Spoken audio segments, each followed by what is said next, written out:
What's up out there to all of my fellow gold diggers? This is your girl Rita, also known as the self-proclaimed gold digger. If this is your first time to my channel, welcome. I am so glad to have you. If you are a fellow gold digger though, welcome back because I love and I appreciate each and every one of you. All right, so if you are tuning in for the very first time, this is what we are calling Tipsy Tuesday. And basically, what it is each Tuesday night at 10 p.m. on YouTube as well as on Facebook, I get on, I share some tips with you as we take some sips. And I always say it does not have to be an alcoholic beverage. You can sip on whatever you like. And tonight, this is part two of our credit topic. So last week we got an introduction to the credit topic, and it got a little bit lengthy, so I had to turn it into a part two and everything. And so that's what we are doing on tonight. But before I go any further, I do need to check and make sure I am good on all of my social media accounts. So let me do this really quickly and make sure everything's okay. So I am good there. And then I just need to check one other area. Let me see. All right. And I am good there. So we should be good on all fronts. All right. So if you checked out last week's credit tips, I hope they were definitely helpful for you. Hopefully some of that stuff you applied. If you have not checked it out, I am going to do a quick little recap of it, just to make sure everybody is on the same page. We are not going to go into detail because it was a lot of stuff that we talked about. But before I get started, I am going to go ahead and I got a lot of notes today too, y'all. So we got a lot to cover today. Excuse me. But before I get into everything, we are going to go ahead and do our Tipsy Tuesday song. I always say, once you hear that, that is your official introduction and welcome to Tipsy Tuesday. So here we go. Tipsy Tuesday. Tipsy Tuesday. Tipsy Tuesday. Get your tips and pass the dues. Say Tipsy Tuesday. All right, y'all. Let's go ahead and get started. Let's see. All right, so no comments so far, but say hello. But let's get started. All right, so we're going to be talking about tonight specifically. These are going to be the specific steps of what you need to do to increase your credit score, okay? So that you can literally do these things within 60 days and see a difference in your credit score. But real quick, what we talked about on last week, the main goal was for us to cover 5 topics. The topic was why it's so important to have a good credit score. And that's when I shared with y'all, I realized too, that your credit score, or hopefully you realize as well, your credit score goes so much deeper than just trying to get a loan or get a mortgage or something like that. Your credit score is important in many different areas that you might not even realize. So having a good credit score is very important. So we talked about why it was important to have a good credit score. We talked about the 5 parts of your credit score, and I'm going to recap that just a little bit, not everything, but knowing the 5 different parts of your credit score is also very important for you to be able to help improve your credit score. Because if you don't know what the components of them are, then how are you going to change anything? So we discussed that. And then we also got to talk about the difference between a credit score and a credit report, okay?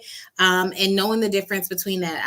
And I use the analogy, the credit report is kind of like when you're in school and you write a report for your teacher about some kind of assignment or whatever, and then she gives you a grade. That grade is essentially the score, but the score is determined based on how well you did when it came to writing the report.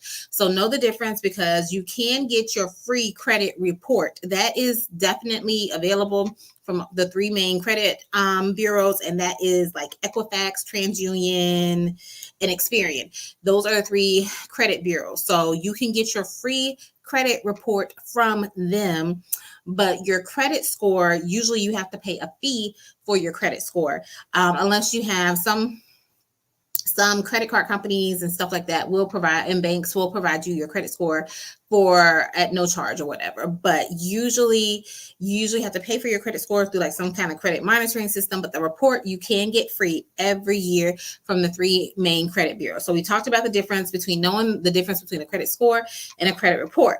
The last 2 things that we were supposed to cover and that we are going to be covering tonight is how to improve your credit score. That's what everybody wants to know. How can I get this credit score higher? That is what I am trying to work on as well. And that's what we're going to be talking about. And then lastly is how to help your kids have a good credit score as well. My babies, they're not my babies anymore. They're getting older.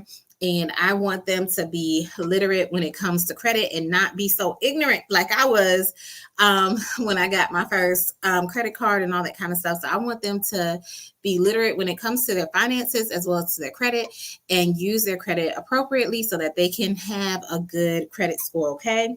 Also on last week, I mentioned there is a good video on the Earn Your Leisure network that talks about the credit score. I'll see if I can find it and I might post a link to it. And there was a young lady on there, I don't remember her name, but she gave out a lot of helpful information regarding the credit score and understanding your credit score. And I got a lot of the information from her in that video. I also watched a whole bunch of different videos, read different articles as well, but I found that her particular video was the most helpful in helping me to put all the pieces together. Okay. So real quick, let's do a quick recap. I'm just hitting some of the high points that I talked about on last week in regards to some tips for your credit score. Is you can actively control or change your credit score. You are in control of that. And I know me, myself, I really didn't think I had much control over it. Like, hey, it just is what it is or whatever. Certain things on your credit score or your credit report kind of affected it. Didn't really understand how you can make it better, worse, that kind of thing. But literally, you can literally change your credit score. And that's why knowing the 5 different parts of the credit score is so important, because a large majority of it, about 80% of it, you can really change in a matter of days. And that's what we're going to be talking about today. Also, the key thing is when it comes to making sure you have a good credit score is pay on time. I know it goes without saying. I know it sounds like that should be common sense, but just make sure you pay on time. The young lady on that video, she shared that if you have 1 late payment, it takes 11 on-time payments to correct for that 1 late payment. So make sure that you are paying on time. And also know the difference between a late payment versus a late fee. Just because your payment is late, like with the credit card company or your loan company or whoever, but typically for credit card companies, they give you a due date when you are supposed to make your payment. Let's say you didn't pay it by the due date. That doesn't necessarily mean that a late payment is being reported to the credit bureaus, because that is not usually reported until 30 days after you've been late. So even though you might get a late fee because you were late and didn't make your payment by the due date with your credit card company, that does not necessarily mean it's being reported to the credit bureaus. They cannot report it to the credit bureaus until it's more than 30 days late. So as soon as you realize, hey, I missed my due date or whatever, go ahead, try and make a payment so that it doesn't report on your credit card, okay? Or excuse me, not your credit card, on your credit profile, so to speak, all right? And if at all possible, it's best to get set up with auto pay. The other key thing that I want to mention, because this is going to be key to what we're talking about tonight about ways to increase your credit score, is knowing your credit utilization. And real quick, let me go back to my notes from the other day, just to do the 5 parts of the credit score. I'm just going to do a quick recap on that. The 5 parts of the credit score are your payment history. So that's how often are you making on-time payments. That makes up 35% of your credit score. That's why it's so important for you to make on-time payments, okay, and not be late. Next up is 30%, and that is your credit utilization.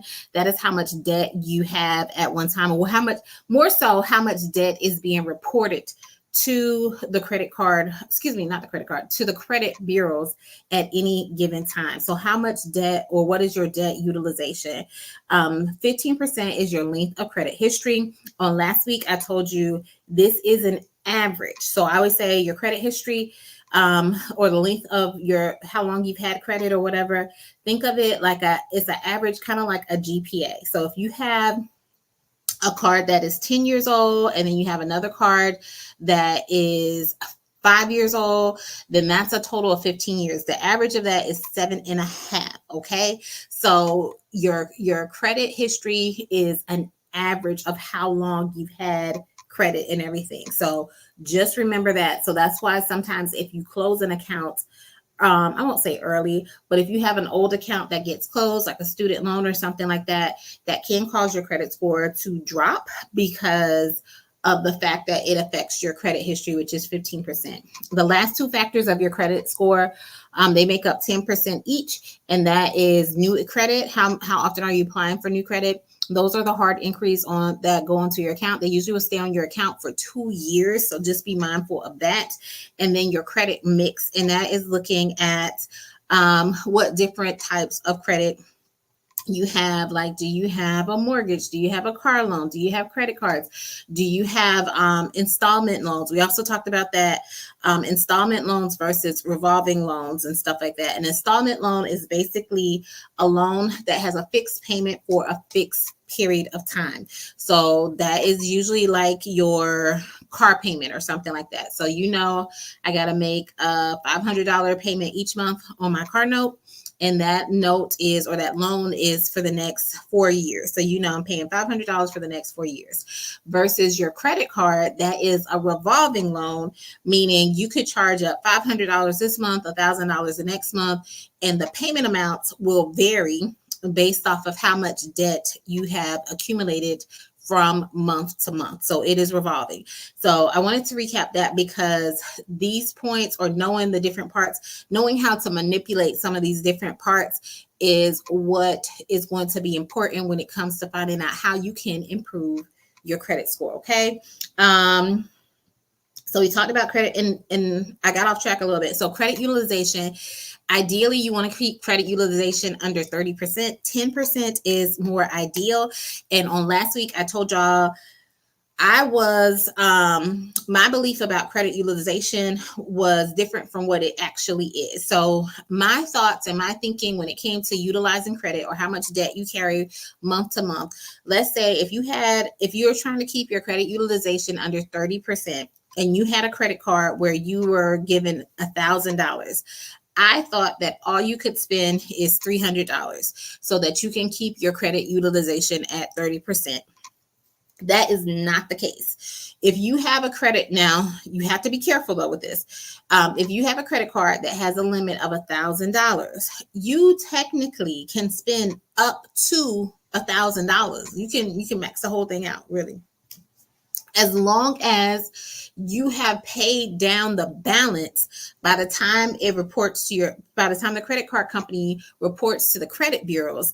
If you pay down your balance to 30%, they will never know that you actually spent the whole $1,000.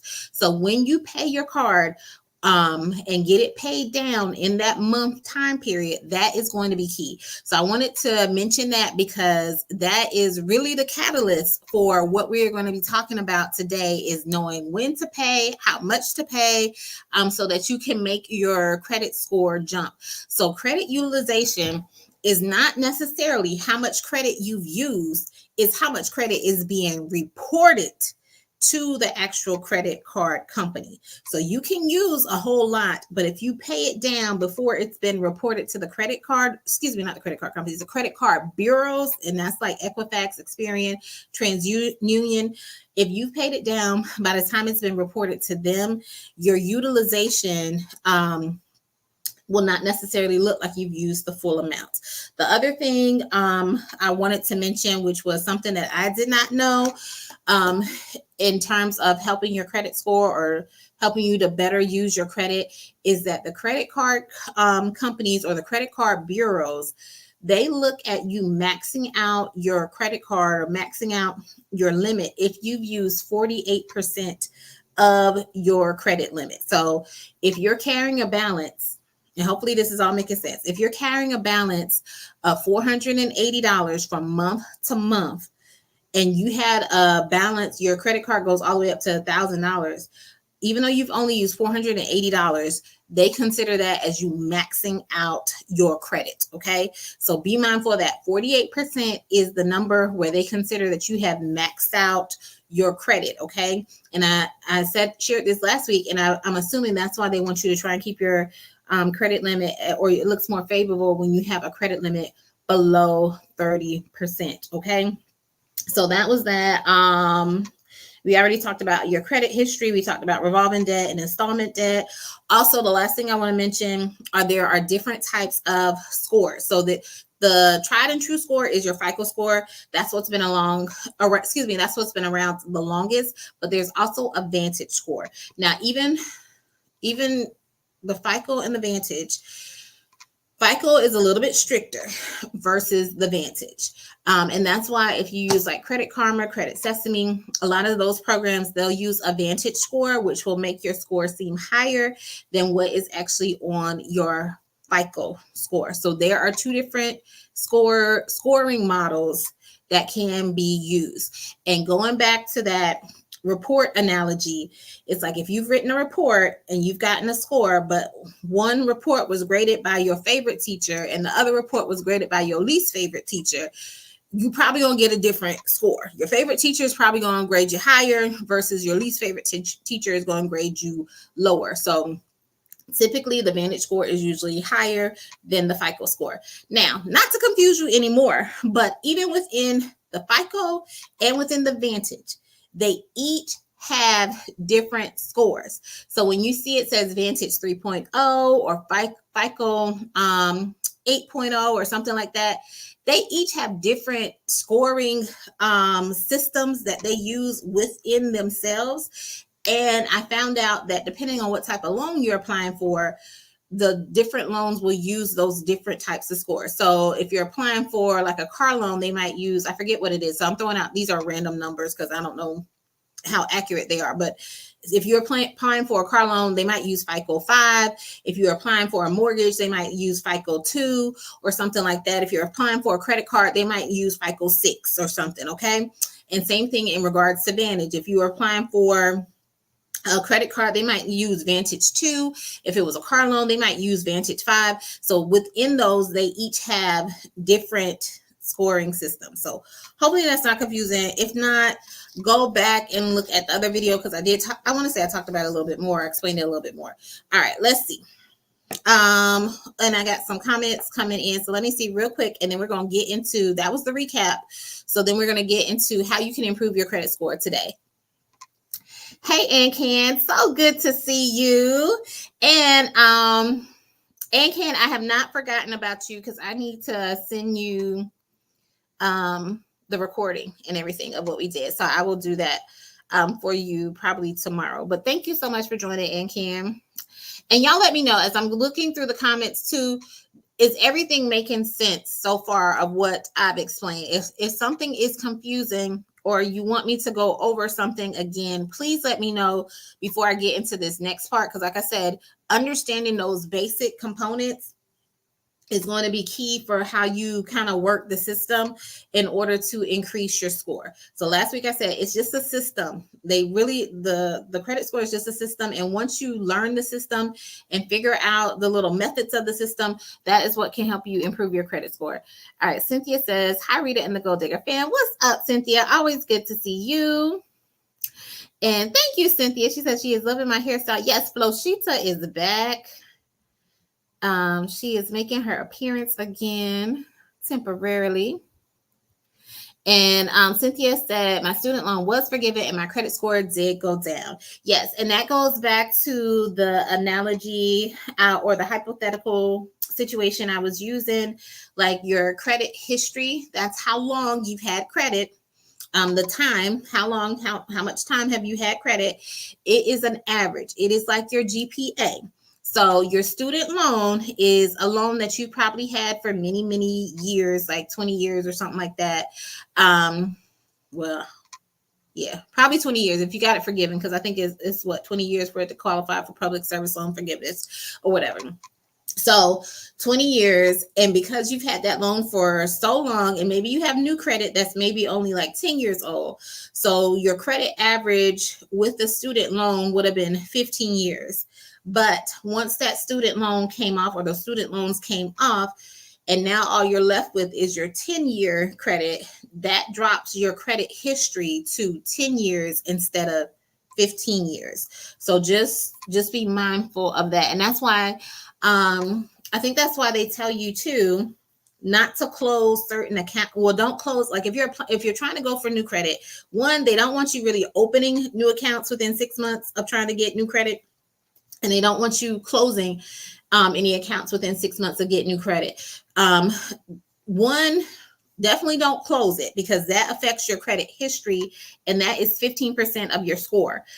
Don't open any new credit, because that is considered a hard inquiry, and that affects 10% of your score. So definitely don't close it, because the closing it can definitely affect it more since it's a higher percentage. But opening up new credit or applying for new credit and stuff like that, those hard inquiries, especially if you do a few of them, they will definitely affect your score too. And those hard inquiries, and that is just when you're applying for new credit. And even if you get denied, that hard inquiry is going to be on your credit report, and it's going to be on there for 2 years and everything.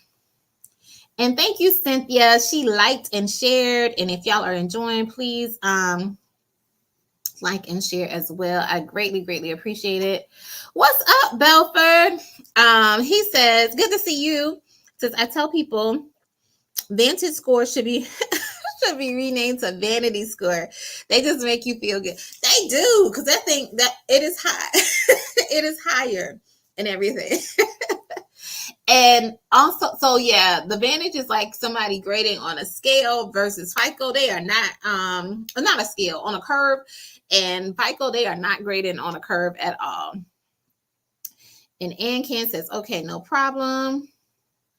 And then Ancan says, wait, you can get a 20-year-old student loan forgiven. Yeah, so that's what the PSLF is. It's like if you've been in public service for 20 years and you have a loan, usually it's 20 years, I want to say, for the PSLF. They will forgive the loan if you've been working in public service for 20 years. So that's, nurses, teachers, firefighters, that kind of thing. If you work in any kind of like government facility, or for the government, and that could be state, local, county government, that kind of thing, you can qualify for student loan forgiveness. Now, I don't know, a lot of things are going on with student loan forgiveness, and I know there was a lot of big talk about the PSLF and everything. I want to say maybe 6 months ago, if not longer or whatever. So I don't know, and people were trying to get in because things were about to change. So definitely, if you are a public servant and you might qualify for it, definitely look into getting into the public service loan forgiveness and everything. All right, y'all. So let's get into talking about, because this is a part I do not want to rush through. So some ways to increase your credit score. So first, we're going to talk about some of the things you might have heard from other people and stuff like that. But the key is learn the system. Learn the algorithm that the credit score people are using. Now, one way you can become or help increase your credit score is to become an authorized, and I'm looking at my notes, y'all, is to become an authorized user on someone's credit card who has good credit. All right. Don't try and get on any and everybody's credit. But even that is risky, and probably the person must really like you to put you down as an authorized user on their credit and everything like that too. Another way is to get a secured credit card or loan. And these are kind of like these credit builder loans or credit builder cards. So a secured card is just where you kind of like you prepaid the card. So let's say it's for $500. You've already paid $500 towards the card, and they're just letting you kind of like borrow back your money. But it's good because they'll still report it to the credit bureaus to help increase your credit score. Same thing with these kind of secured loans or these credit builder loans or whatever. It's like you kind of are paying in advance, and then you're kind of building, like the loan might be for like a year. And as long as you're showing that you're making payments or whatever, or on-time payments, they keep reporting it to the credit companies to help boost your score.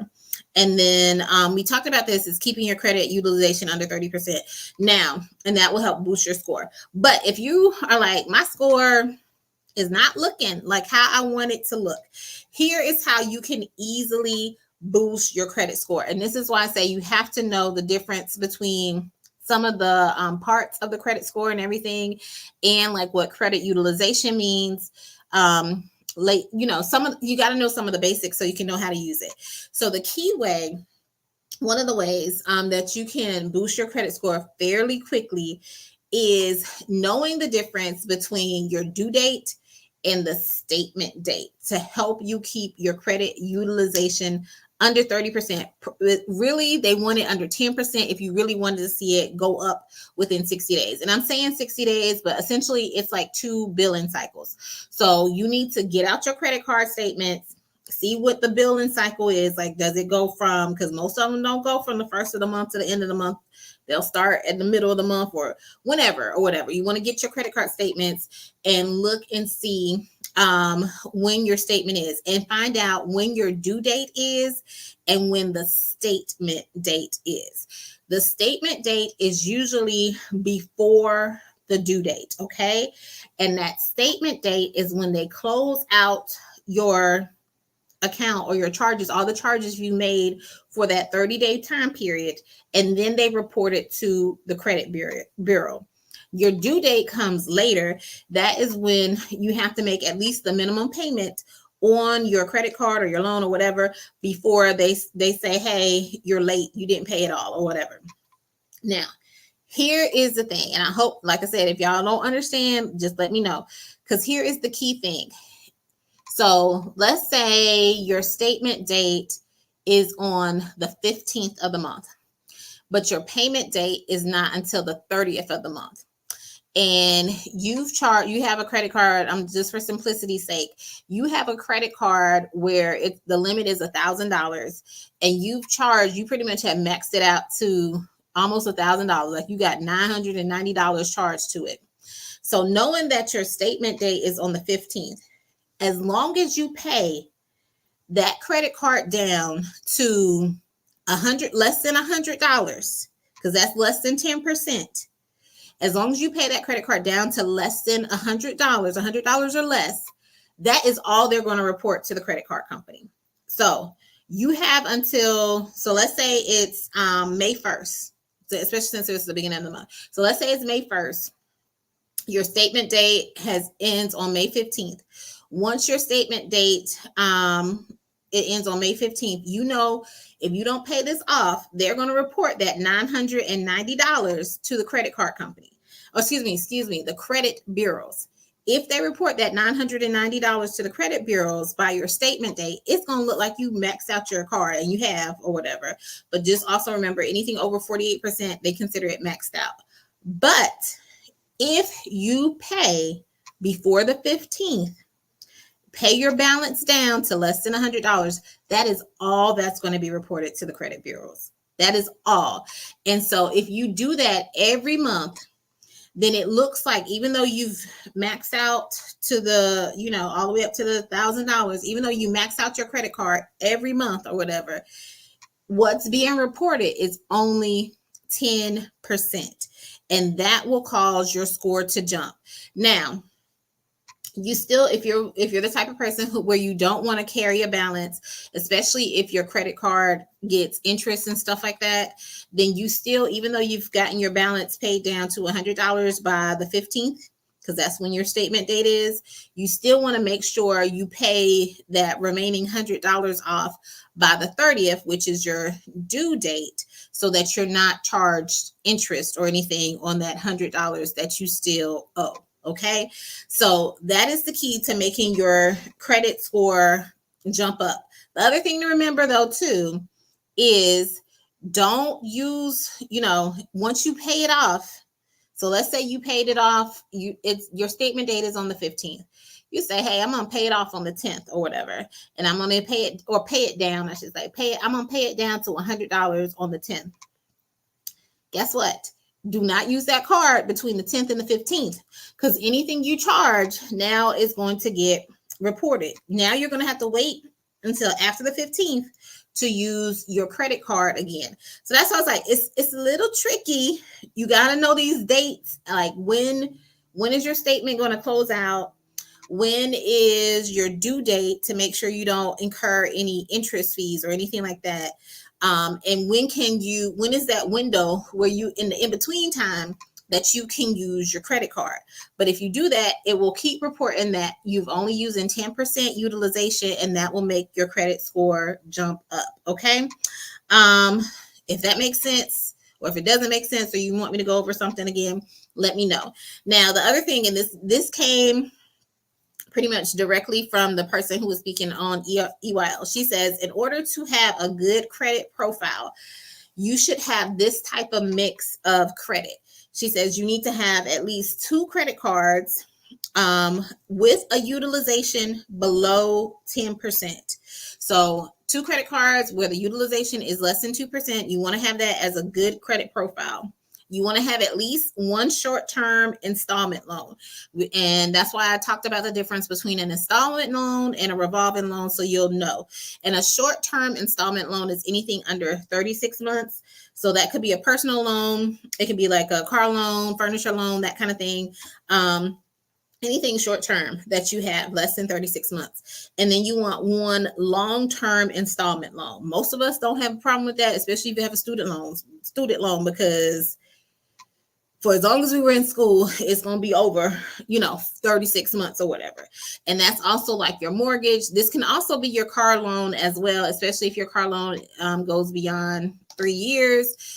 Same thing with a personal loan. If you have a personal loan that goes beyond 3 years, that could be your long-term installment loan. So a good credit profile is where you have 2 credit cards where the utilization on the cards is, so at least four accounts or so. And in those 4 accounts, you want to have 2 credit cards where you're utilizing less than 10%.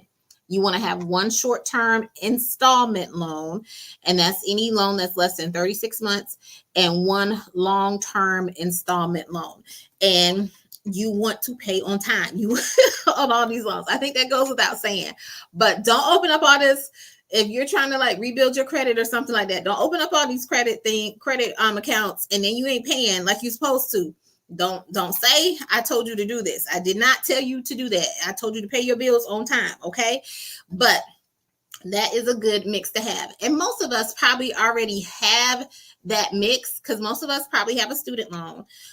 We probably have some kind of short-term loan that's less than 36 months. And probably all of us at least have 2 credit cards. The thing that we probably don't have is that making sure that the credit utilization is being reported less than 10%. And that's something that we can control as long as we play that game that I was telling you about, knowing when our statement date is and when our due date is. Now, I have pretty much 4 credit cards or so. So as I'm doing my research for this, I went and pulled my latest statements for each of those 4 credit cards and everything. And only one of them explicitly says, this is your statement date. This is your due date. So if you go and do this, if you pull your credit card statements and you're like, well, I don't even know when my statement date is because it's not listed on there. Because like I said, only 1 out of the 4 that I had. So 25% out of the 4 credit cards actually says this is your statement date. But usually the statement date is the last day of your billing cycle. So your statement should say like, these are your charges from whatever, April 1st to May 1st or whatever. May 1st is usually your statement date. That is the last day of your billing, of your billing cycle. And that is typically when they are going to report it to the credit bureau. So anything you've accumulated during that particular period of time, that is what's going to be reported. So if it doesn't explicitly say this is your statement date, just know it's usually the last day of your billing cycle to kind of help you out. So keep that in mind. The other thing is, another way for you to increase your credit score is to see if you can qualify for a credit increase, okay? Because once again, A large portion of your score, 30%, is based off of your credit utilization. How much credit are you, excuse me, how much credit or how much debt are you using? So if you know that every month you spend $1,000 on your credit card or whatever, and your credit card has a limit of $2,000, then you're pretty much considered maxing out your credit card if you're not paying that balance down. But if you ask for a credit increase, and say you ask for a credit increase and they approve it, and you get a balance, your balance is now $4,000, or your credit limit is now $4,000, and you're still making those $1,000 worth of expenses on your credit card, now your credit utilization is 25% versus that 50% that you had before. So increasing your credit limits can also help you have an increase in your credit score, because it decreases your what looks like your credit utilization. So I know I said a whole bunch of credit increase, decrease, all that kind of stuff, but hopefully everything made sense. And this is also from the video. She said that you can ask for a credit increase every 3 to 4 months to see if you qualify for it.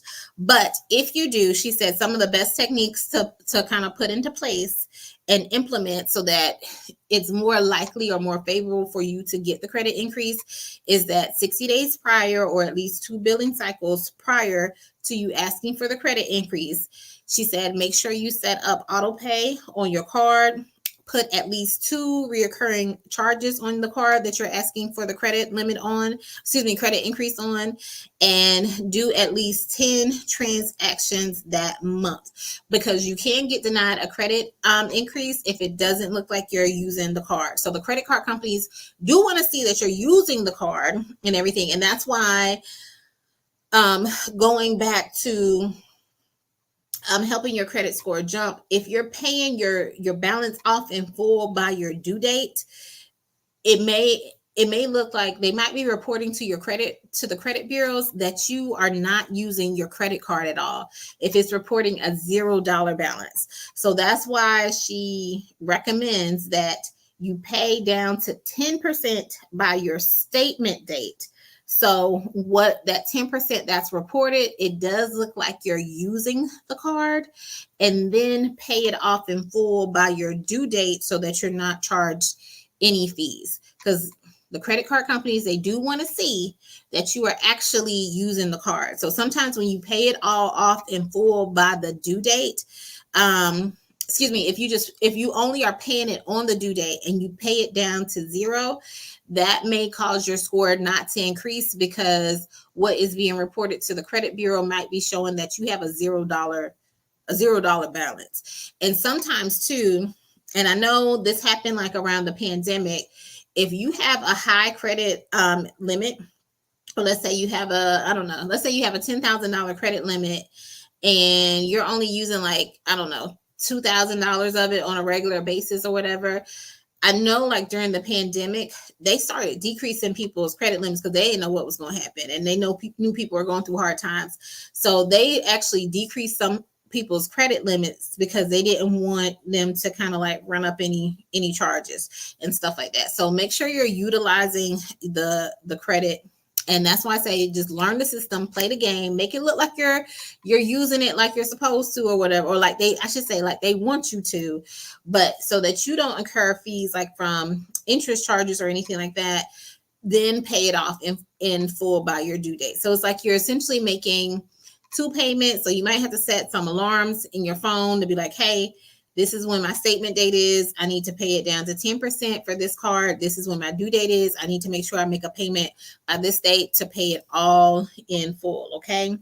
The other thing she had mentioned too is that a lot of those loans, like through Klarna, Afterpay, and stuff like that, when they're on your report, it doesn't look favorable on your report.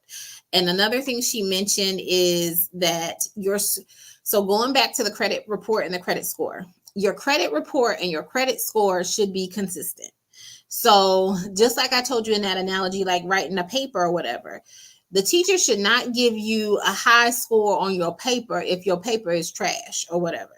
And as you can see, there are ways to manipulate your credit score. But when it comes to lenders and how they're lending out the money, they're not always looking at the score. Like, they don't always take the score. They do take the score into consideration, but they're also looking at your report too. And if they see, hey, even though she has a high score, but her report is not showing that she is using credit in the best ways possible, that can prevent you from getting loans as well, even if you are considered having a high credit score.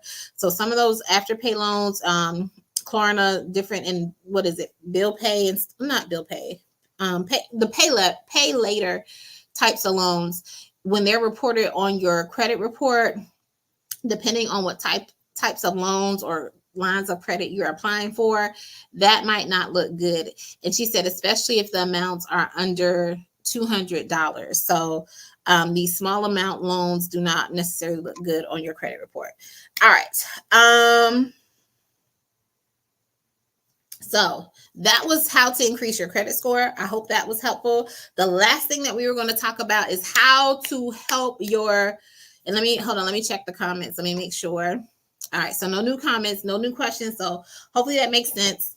Hopefully y'all can go ahead and apply those tips to, I won't say today, tomorrow, this week, or something like that,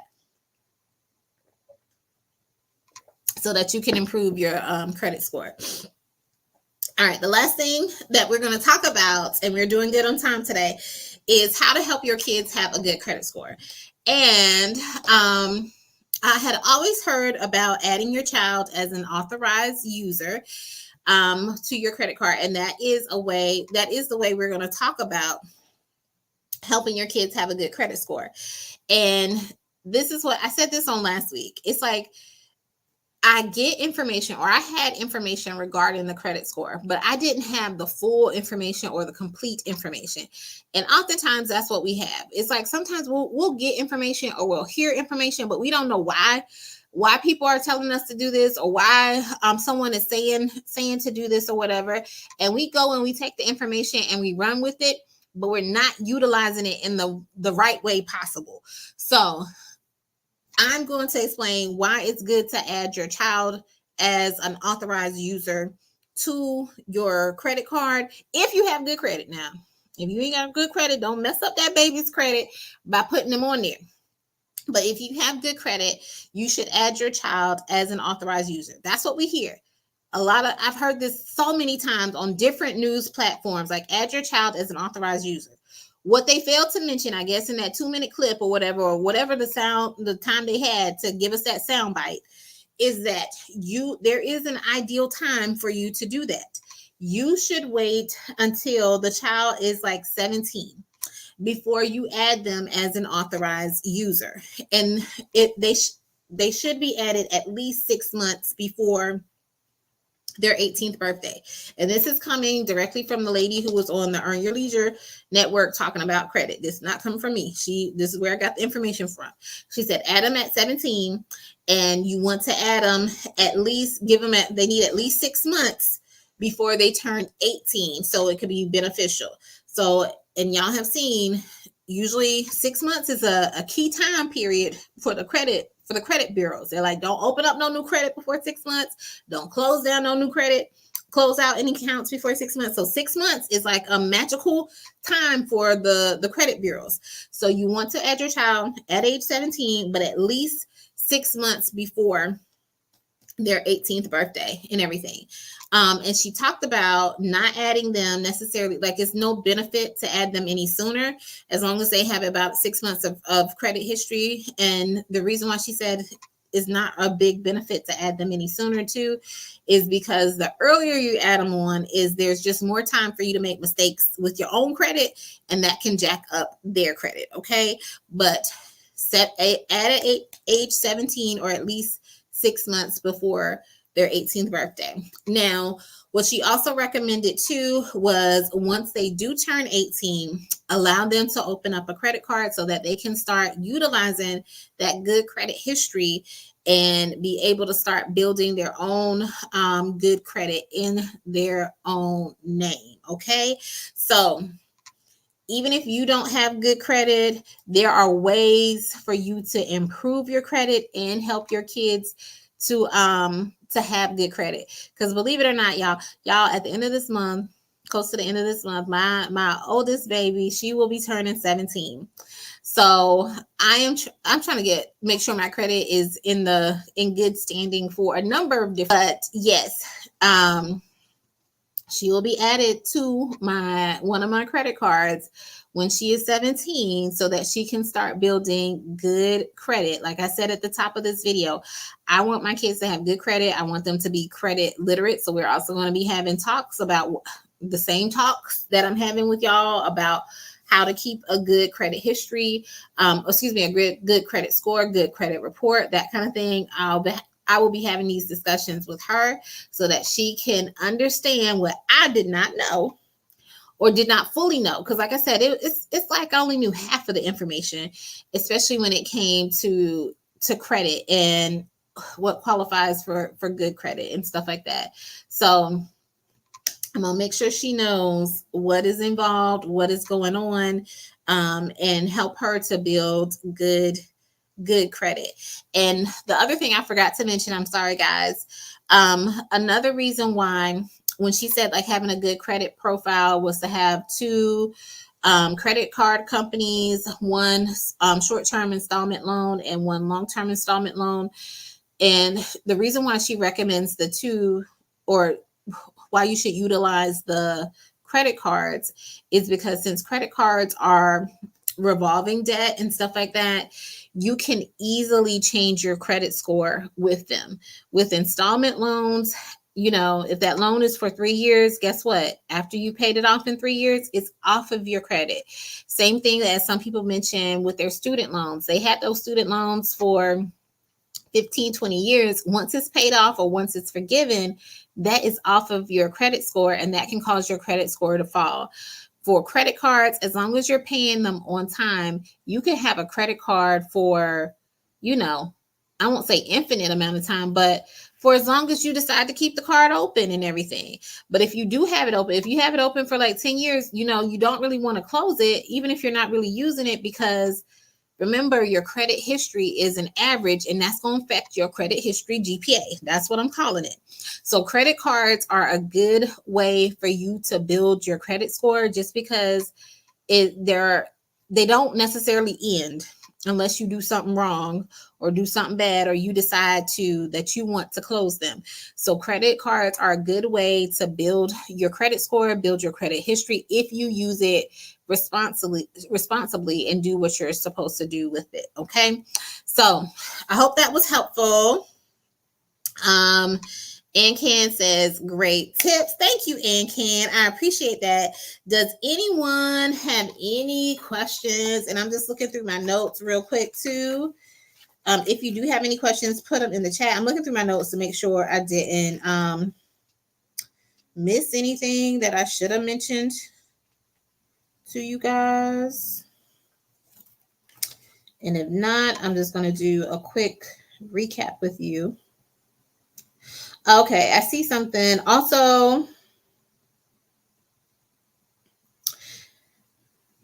I didn't mention this because these were just some kind of random facts that I had written down.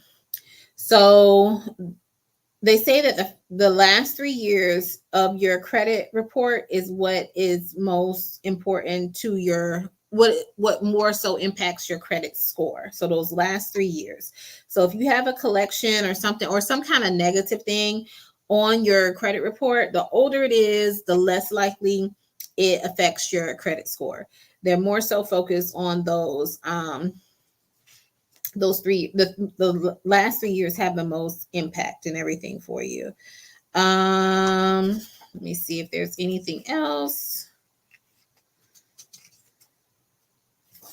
No, I don't think so. All right. All right. Thank you, Cynthia. Cynthia says great information. All right. So I don't see any questions. So I'm just going to do a quick recap. So, easiest way to boost your credit score literally within 60 days is knowing the difference between your statement date and your due date and utilizing your credit usage in the correct manner. Excuse me, you want to make sure that you have your credit cards paid down. And this applies to credit cards. That's why it's easy to make your score go up. You want to have your credit cards paid down to 10% or less. Well, we're just going to say 10%. You want to have your credit cards paid down to 10% by your statement date. So find out what your statement date is. It's usually the last day of your billing cycle. Have your credit card paid down to at least 10% of the balance by your statement date. Then pay it all off by your due date, so that it is being reported to the credit bureau that you're using 10%. If you do that for at least 2 billing cycles or for 60 days, that will look favorably in the credit score algorithm and cause your credit score to go up. And if you continue to do that, guess what? It's just going to go up even a little bit more. Also, apply or ask for a credit increase every 3 to 4 months, so that it shows that you have a higher credit limit, which also helps to show that you'll have a lower credit utilization. So that's the key thing. If you get a higher credit increase, make sure that doesn't cause you to spend more. Like, still spend the same amount that you typically would spend, or at the very least, make sure that you at least pay it down to the 10% that we talked about when it comes time to the statement date, so that it still does not look like you're maxing out your credit card. And remember, the credit bureaus consider your credit card maxed out when you are using 48% or more of your credit limit. Okay, so keep that in mind. And then lastly, help your kids with their credit score, so that they can have a good credit history. I forgot this. I'm glad I'm doing the recap.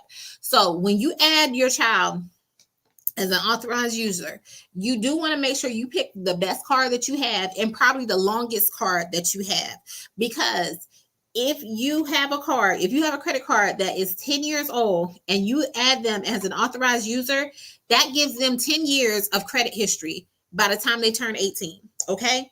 And so when they go and apply for new credit, it doesn't really affect it too much, because they still have that 10-year period, and that will also help their credit score grow as well. I forgot to mention that. Okay. But yeah, add your child as an authorized user at age 17. It's not much benefit to add them before then. At age 17, or at least 6 months before their 18th birthday. And then once they turn 18, have them apply for their own credit. And with you having that good credit score and everything, they should easily qualify for a credit card, because of the good credit history. All right. Thanks so much, y'all, for joining in. I'm glad this was helpful for y'all, and hopefully y'all will use it to your benefit. I will try and give you an update in the next couple of months, 2 to 3 months, and let y'all know, because I'm about to be using some of these techniques and everything. That's what I said. I thought paying the balance down to 0, I was doing something, but I see now I need to pay it down to 10% by the statement date, and then zero it out by my due date. And so I'm going to let y'all know what happens when I start utilizing that particular technique and see how high my score goes. All right. But until next time, take care, everyone. I hope y'all have a wonderful week.